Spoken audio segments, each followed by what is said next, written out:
Kinaumagahan ay maagang pumunta si Gab sa bahay nila Alexa.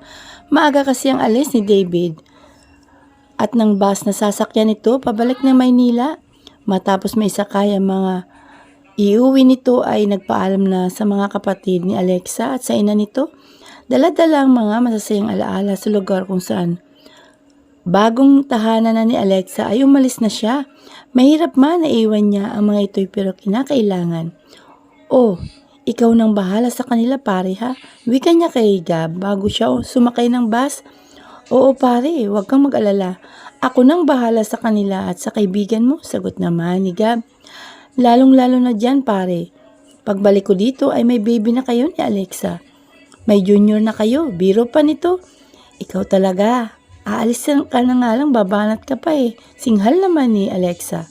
Wala namang masama kung ganun. And besides, asawa mo naman si Gab. Giit pa nito, napatawa lang si Gab sa winikang yun ni David. O siya, alis na ako. Mag-iingat kayo lagi dito ha.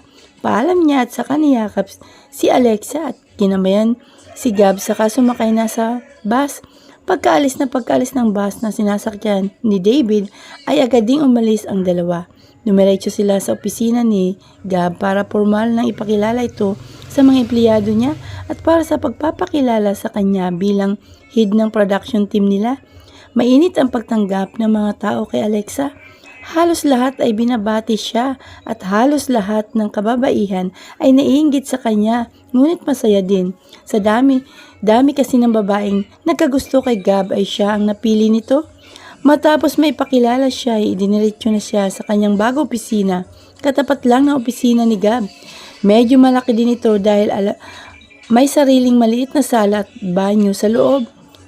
Diyan lang ako sa katapat na pinto, kaya kapag nakabukas ang pinto natin ay makikita natin ang isa't isa. Ngising wika ni Gab. Ipinasadya mo no? Hindi sadyang magkatapat talaga ito. Sagot naman niya. Naku ma'am, pinasadya talaga ni Sir Gab na dito ka mag-opisina. Booking naman sa kanya ng kanyang sekretarya na nakapagpatawa kay Alexa. Magdi-deny pa may witness na nga Ikaw talaga, baling ni Gab sa sekretarya niya na nangingiti lang dahil kinikilig ito habang nakikita ang dalawa. Matapos sa pinaka-opisina nila ay dinala din si Alexa sa isa sa mga factory nila. Ang factory ng kanilang mangga, ipinakita sa kanya ang paggawa ng mga juice at pati na rin ang paggawa ng mga dry mangoes nila.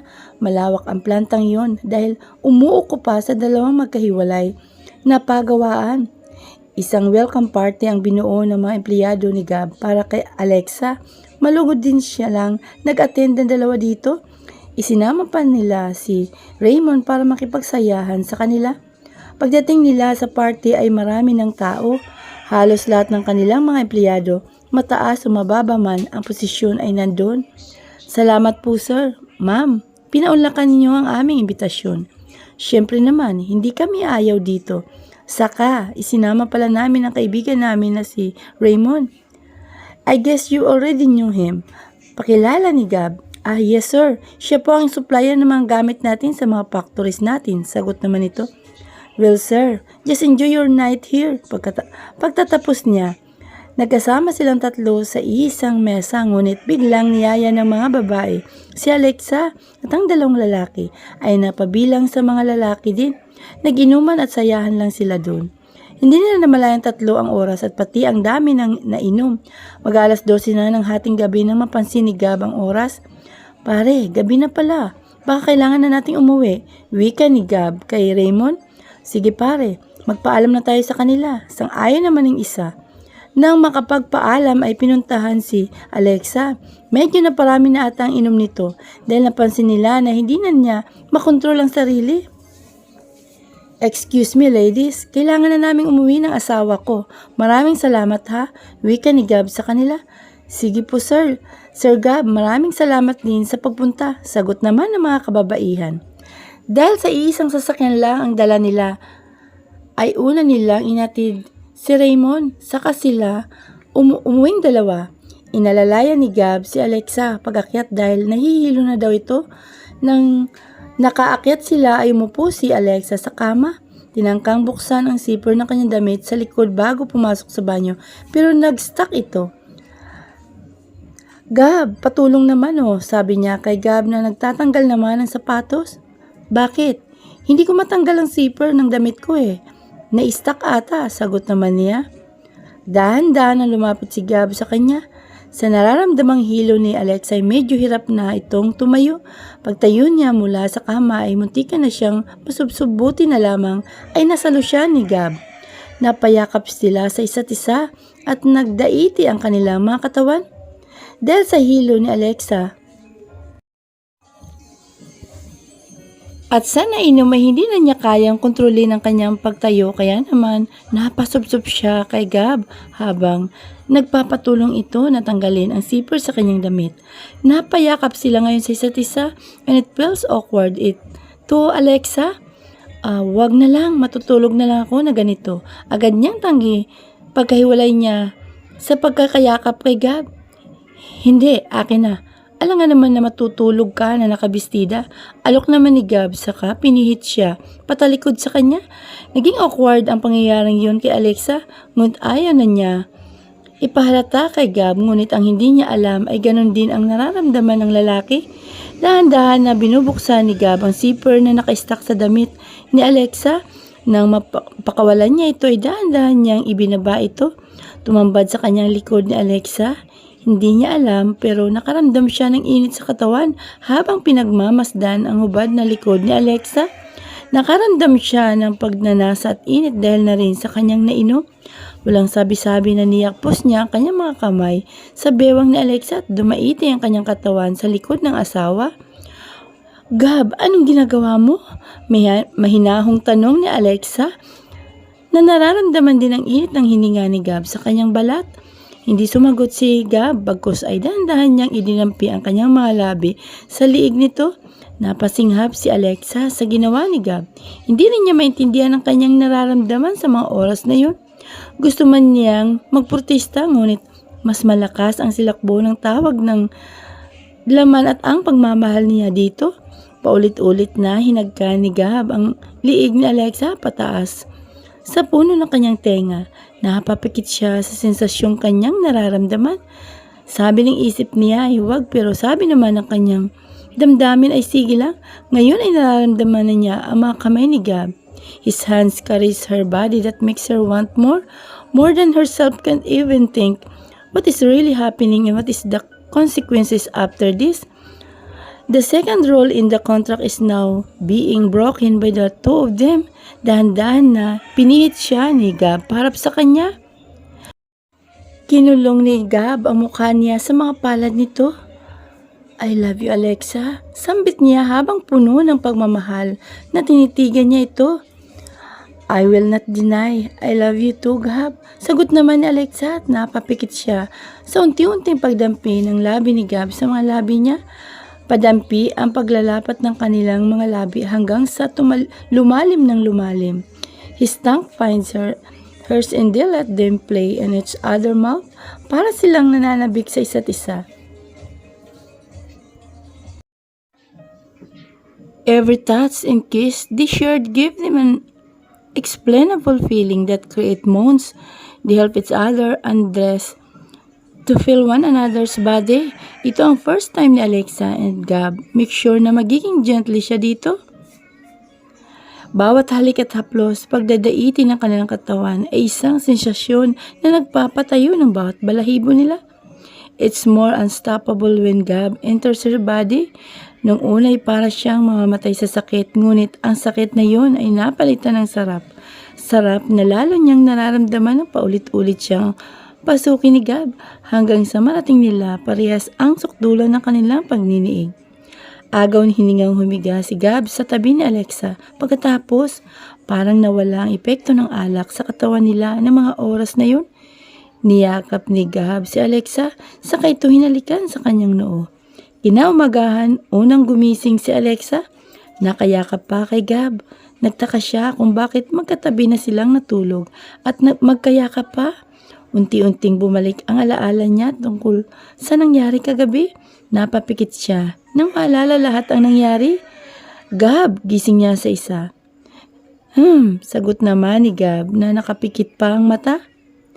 Gising, utos niya. Agad naman na gumising si Gab at nagulat din siya na makita ang itsura nilang dalawa. Huwag mong sabihin. Tanong sana ni Alexa ngunit pinatigil agad siya nito. I remember and we agreed to it. Sagot naman niya. Dahan-dahan na tumayo si Alexa sa kama. Ngunit napansin niya wala pala itong saplot. Oh my God! Bulalas niya sa mabilis na hinilang kumot. Anong ginagawa mo? Tanong naman ni Gab na siya naman ngayon ang walang balabal sa katawan. Ano ba yan, Gab? Magtakip ka nga. Papikit niyang singhal kay Gab na parang walang anuman sa kanya na makita yun ni Alexa. Imbis na magtakip ay hinilay niya ulit si Alexa sa kama at napahiga ito. Matapos ang nangyari kagabi, nahiya ka pa? Tanong niya habang nakapaibabaw siya dito. Hindi naman makapalag si Alexa. Ngayon mo sagutin ako. Mahal mo ba ako? Tanong ni Gab. Matapos mong gawin ang ginawa mo kagabi, kailan pa bang tanungin yan? Sarkastikong sagot niya. Gusto kong marinig ngayon sa iyo. Hindi kita pakakawalan hanggat hindi mo sinasabi ang totoo. Giit ni Gab. Oo na, mahal na kita. Obvious ba? Wala man lang kasweet-sweet ang pagkasabi. Oo, mahal kita, Mr. Gabriel Villapuerte. Paulit-ulit siyang hinalaka ni Gab sa kanyang labi. Yes, bulalas niya pagkatapos. Ano na ngayon gagawin natin? Biglang tanong ni Alexa. Anong ibig mong sabihin? Sa agreement na pinirmahan natin. Susunogin natin yun. Total, mahal naman natin ang isa't isa. Bakit hindi na lang natin tutuhanin? Sagot naman ni Gab. Kailan mo pa ba yun naramdaman? Usisa ngayon ni Alexa. Maybe nung kinasal tayo pero mas umigting nung nasa Boracay na tayo. It was one of the most happiest moment in my life. Kahit na nagkasakit ako that time pero masaya dahil inalagaan mo ako. You made me feel how to be taken care of and how important I am. Kahit na pagpapanggap lang ang lahat. Pero para sa akin totoo na, nakangiting paliwanag pa ni Gab. Ikaw, kailan mo naramdaman? Nung nasa Boracay din tayo, nag-break out ako nung magkasakit ka at sobrang takot ako noon. Doon ko napagtanto na mahal pala kita at natatakot akong mawala ka sa akin. At sobrang nagsiselos ako sa munik na yun nung dinala mo sa manggahan. Ako nga hindi mo pa nadadala doon. Siya pa? May bahid tampong pag-amin ni Alexa. Uy, nagsiselos na ang asawa ko. Ngayon, masasabi ko ng asawa na nga kita, wika ni Gab sa kaniyakap si Alexa. Sa kanilang dalawa, ito nang simula ng kanilang totoong pagsasama bilang mag-asawa. Matapos silang makapagbihis para pumasok sa opisina, ay napagpasya nilang dalawa na punitin na ang kasulatan na hawak nila. Bali dalawa yun. Una yung maging magnobyo sila at pangalawa yung rules nila. Habang hawak-hawak ni Alexa ang papel ay binasa niyang rules na nakasulat doon. Bawal ma-inlove, sambit niya sa katumawa. Bakit? Tanong ni Gab. Nagsulat-sulat pa tayo ng ganito, wala din namang silbi, wika pa niya. Wala naman kasing nakakaalam sa ating dalawa na hahantong tayo sa ganito. Ngising sagot pa ni Gab. Akin na, baka magbago pang isip mo. Hablot niya sa papel na nasa kamay ni Alexa at pinunit-punit na yon. Natawa tuloy si Alexa. Takot ka talagang magbagong isip ko, no? Siyempre naman, asawa na kita, for real ngayon ah. Sagot naman ni Gabriel. Matapos niyang punitin ng sobrang kaliliit ay tinapon niya sa basurahan. Niyakap niya ng mahigpit si Alexa. I love you, my wife. I love you too, my husband. Sagot naman ni Alexa sa kanya ito hinalikan. Sa pagtatrabaho ni Alexa sa kumpanya nila ni Gabriel ay naging magaan dahil sa suporta ng isa at ganoon din kay Gab. Magkasabay silang pumasok at magkasabay din silang umuwi ng bahay. Kada Miyerkules at Sabado ay doon naman sila sa bahay nila Alexa. Namamalagi para daw makasama ni Alexa ang mga kapatid at para na rin mailapit ni Gab ang sarili sa mga ito. Isang araw ay napagpasya nilang dalawa na mag-picnic ng ang buo nilang pamilya. Sa manggahan doon sa may malaking puno, kasama na rin sina Senyor Magno at Senyora Lucila. Agad naman na pumayag ang lahat, kaya naman nang dumating ang araw na yun ay sobrang saya nila. Sila-sila lang kaya naman sa kanila lang ang kanilang mga oras. Habang kumakain silang lahat ay nagsalita si Gabriel. May ipagtatapat sana ko, wika pa niya. Napatingin ang lahat sa kanya, pati na rin si Alexa na walang kaalam-alam sa sasabihin ni Gab. Gusto ko lang magpasalamat sa inyong lahat sa pagtanggap sa aming dalawa. Kay mama at kay papa na tinanggap ang asawa ko nung una.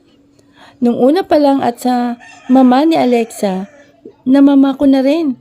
Sa buong pusong pagtanggap din at pagmamahal sa akin. Panimula pa ni Gab.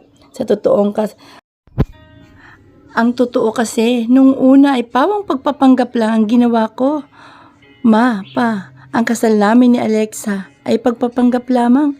Ginawa namin yun para sa mga pansariling naming kagustuhan. Patuloy pa niya. Sobrang pagkagulat na magulang nila dahil sa revelasyon ni Gab. Paano mo nagawa sa amin yun, anak? Mangiyak-ngiyak na tanong ng ina niya. Sorry ma, pero pakinggan muna ninyo ako. Sinasabi ko sa inyo ngayon dahil ayaw ko at ng asawa ko na magsinungaling sa inyong lahat.